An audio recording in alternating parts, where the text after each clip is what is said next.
शास्त्रों में शनि देव को न्यायाधीश की उपाधि से जाना जाता है, जिनके पास हमारे सभी कर्मों का लेखा जोखा रहता है। वो हर व्यक्ति को उसके कर्मों का फल अवश्य देते हैं। धार्मिक परंपराओं में बताया गया है कि ज्येष्ठ मास की अमावस्या के दिन शनि देव का जन्म हुआ था। इस अमावस्या को ही महिलाएं अपने पति की दीर्घायु का व्रत रखती हैं और बड़ अमावस्या का त्योहार मनाती हैं। आइए जानते हैं शनि देव की जन्म की पौराणिक कथा और उनका महत्व। शनि देव जन्म कथा अनुसार शनि देव को भगवान सूर्य और उनकी पत्नी स्वर्णा की संतान माना जाता है। वैसे तो 9 ग्रहों के परिवार में इन्हें सबसे क्रूर ग्रह माना जाता है, लेकिन वास्तव में यह न्याय और कर्मों के देवता हैं। यदि आप किसी का बुरा नहीं सोचते और किसी के साथ धोखाधड़ी नहीं करते और किसी पर कोई अत्याचार नहीं करते, यानी किसी भी बुरे काम में नहीं है, तो आपको शनि से घबराने की आवश्यकता नहीं है। ऐसे लोगों का बुरा शनि महाराज नहीं करते। फलित ज्योतिष के शास्त्रों में शनि को अनेक नामों से संबोधित किया गया है, जैसे सूर्यपुत्र, मंदगामी और शनिश्च आदि। शनि के नक्षत्र हैं पुष्य, अनुराधा और उत्तरा भाद्रपद। ये 2 राशियों मकर और कुंभ का स्वामी है। तुला राशि में 20 अंश पर शनि परमोच्च है और मेष राशि के 20 अंश पर परमनीच है। नीलम शनि का रत्न है। शनि की तीसरी, 7वीं और 10वीं दृष्टि मानी जाती है। शनि सूर्य, चंद्र, मंगल का शत्रु, बुध, शुक्र को मित्र तथा गुरु को सम्मानता है। शारीरिक रोगों में शनि को वायु विकार, कंप, हड्डियों और दंत रोगों का कारक माना जाता है। शनिदेव के जन्म के बारे में स्कंद पुराण के काशीखंड में एक कथा मिलती जो कुछ इस प्रकार है। राजा दक्ष की कन्या संज्ञा का विवाह सूर्य देवता के साथ हुआ। सूर्य देवता का तेज बहुत अधिक था, जिसे लेकर संज्ञा अक्सर परेशान रहती थी। वह सोचा करती कि किसी तरह तपादी से सूर्यदेव की अग्नि को कम करना होगा। जैसे तैसे दिन बीतते गए, संज्ञा के गर्भ से वैवस्वत, मनु, यमराज और यमुना 3 संतानों ने जन्म लिया।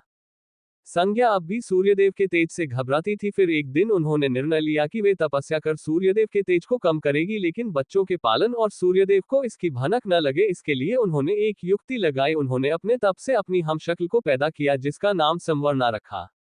संज्ञा ने बच्चों और सूर्यदेव की जिम्मेदारी अपनी छाया संवर्णा को दी और कहा कि अब से मेरी जगह तुम सूर्यदेव की सेवा और बच्चों का लालन पालन करते हुए नारी धर्म का पालन करोगी, लेकिन ये राज सिर्फ मेरे और तुम्हारे बीच ही रहना चाहिए। अब संज्ञा वहां से चलकर अपने पिता के घर पहुंची और अपनी परेशानी बताई तो पिता ने डांट फटकार लगाते हुए उन्हें वापस भेज दिया, लेकिन संज्ञा वापस न जाकर वन में चली गई और घोड़ी का रूप धारण कर तपस्या में लीन हो गई। उधर सूर्यदेव को जरा भी संदेह नहीं हुआ कि उनके साथ रहने वाली संज्ञा नहीं सुवर्णा है। संवर्णा अपने धर्म का पालन करती रही, उसे छाया रूप होने के कारण उन्हें सूर्यदेव के तेज से भी कोई परेशानी नहीं हुई। स्वर्णा की कठोर तपस्या से ज्येष्ठ मास की अमावस्या को शनि देव का जन्म हुआ। स्वर्णा ने शंकर जी की कठोर तपस्या की। तेज गर्मी व धूप के कारण माता के गर्भ में स्थित शनि का वर्ण काला हो गया, पर इस तप ने बालक शनि को अद्भुत व अपार शक्ति से युक्त कर दिया। एक बार जब भगवान सूर्य पत्नी छाया से मिलने गए, तब शनि ने उनके तेज के कारण अपने नेत्र बंद कर लिए। सूर्य ने अपनी दिव्य दृष्टि से इसे देखा और पाया कि उनका पुत्र तो काला है, जो उनका नहीं हो सकता। सूर्य ने छाया से अपना ये संदेह व्यक्त भी किया। इस कारण शनि के मन में अपने पिता के प्रति शत्रु भाव पैदा हो गए। शनि के जन्म के बाद पिता ने कभी उनके साथ पुत्रवत प्रेम प्रदर्शित नहीं किया।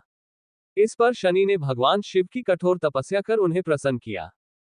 जब भगवान शिव ने उनसे वरदान मांगने को कहा तो शनि ने कहा कि पिता सूर्य ने मेरी माता का अनादर कर उन पर अत्याचार किया है। मेरी माता हमेशा अपमानित व पराजित होती रही, इसलिए आप मुझे सूर्य से अधिक शक्तिशाली एवं पूज्य होने का वरदान दें। तब भगवान शंकर ने वर दिया कि तुम 9 ग्रहों में श्रेष्ठ स्थान पाने के साथ ही सर्वोच्च न्यायाधीश व दंडाधिकारी रहोगे। साधारण मानव तो क्या, देवता, असुर, सिद्ध, विद्याधर, गंधर्व व नाग सभी तुम्हारे नाम से भयभीत होंगे।